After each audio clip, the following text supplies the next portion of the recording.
यह कुआं बहुत गहरा था और उसका तल दिखाई नहीं दे रहा था, इसलिए आदमी ने अपनी बेटी से कहा कि वह उसे रस्सी से कुएं में नीचे उतार दे ताकि वह उसकी गहराई देख सके। लड़की ने उसे धीरे धीरे नीचे उतार दिया, लेकिन काफी देर तक नीचे से कोई आवाज नहीं आई। लड़की इंतजार करते करते लगभग सोने ही वाली थी कि अचानक रस्सी जोर से नीचे की तरफ खींच गई। माँ बेटी ने तुरंत रस्सी को कसकर पकड़ लिया। फिर माँ बेटी ने पूरी ताकत लगाकर रस्सी को ऊपर खींचना शुरू किया। काफी मेहनत के बाद वे आदमी को ऊपर खींच लाए। ऊपर आते ही आदमी बहुत डरा हुआ था। उसने कांपते हुए हाथ आगे बढ़ाया जैसे नीचे कुछ बहुत डरावनी चीज हो। डर के मारे उसकी हालत इतनी खराब थी कि उसके कपड़े भी गीले हो गए थे, लेकिन उसे भी ठीक से समझ नहीं आ रहा था कि नीचे आखिर था क्या। फिर उसने अपनी पत्नी से कहा कि कमरे से एक लालटेन लेकर आए। कुछ देर बाद आदमी की पत्नी लालटेन लेकर आ गई। आदमी ने सावधानी से उसे रस्सी के एक सिरे से बांधा और धीरे धीरे कुएं के अंदर उतारने लगा। लालटेन धीरे धीरे अंधेरे में गायब होने लगा। अचानक रस्सी अपने आप तेजी से नीचे की ओर खींचने लगी। तेज घर्षण की वजह से आदमी के हाथ की चमड़ी तक छिल गई और दर्द से वह जोर जोर से चिल्लाने लगा, लेकिन उसने हिम्मत नहीं हारी और रस्सी को कसकर पकड़े रखा। उसका चेहरा दर्द और मेहनत से काला पड़ गया था, फिर भी वह पूरी ताकत से रस्सी को ऊपर खींचता रहा। जब आखिरकार रस्सी ऊपर आई तो तीनों हैरान रह गए। जो लालटेन उन्होंने नीचे भेजा था वह अब एक अजीब सा मटका बन चुका था। आदमी ने तुरंत एक औजार से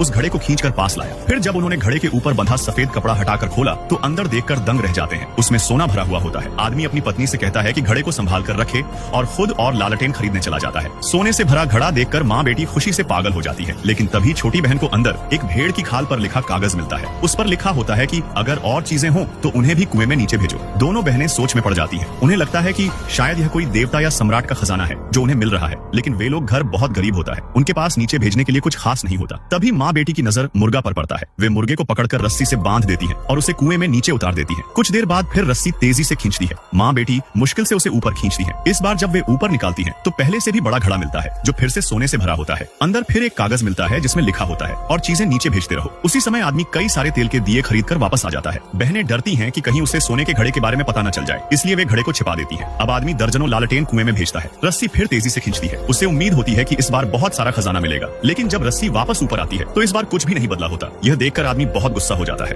क्योंकि जो चीजें उसने नीचे भेजी थी वही उसकी सारी जमा पूंजी थी। गुस्से में वह कुएं के मुहाने पर खड़ा होकर जोर जोर से चिल्लाने और गालियां देने लगा, लेकिन इससे भी उसका गुस्सा शांत नहीं हुआ। फिर उसने गुस्से में पास पड़ी एक बड़ी कटार उठा ली और पत्नी से कहा कि लकड़ी की बाल्टी खाली कर दे। फिर वह रस्सी के सहारे खुद कुआं में जाने लगा। उसका इरादा था कि नीचे जाकर जो भी है उससे सीधे हिसाब करेगा और अपना नुकसान वापस लेगा। जैसे ही वह नीचे पहुंचा, ऊपर खड़ी माँ बेटी घबराकर रस्सी को पकड़कर खींचने लगी, लेकिन जब रस्सी ऊपर आई तो दोनों हैरान रह गईं, क्योंकि इस बार बाल्टी में आदमी नहीं बल्कि पूरा भरा हुआ सोने का खजाना था। चमकते हुए सोने के ढेर के अलावा उसमें सिर्फ वही कटार थी जिसे आदमी अपने साथ नीचे ले गया था। दोनों ने जल्दी जल्दी अंदर तलाश किया और फिर से भेड़ की खाल पर लिखा कागज मिला, लेकिन इस बार उस पर लिखा था इसी चीज को फिर से नीचे भेजो। यह पढ़कर दोनों बहनें डर से कांप गईं। नेक्स्ट पार्ट के लिए कमेंट करें, क्योंकि नेक्स्ट पार्ट और भी मजेदार है। वीडियो अच्छा लगा हो तो वीडियो को लाइक और पेज को फॉलो जरूर करें।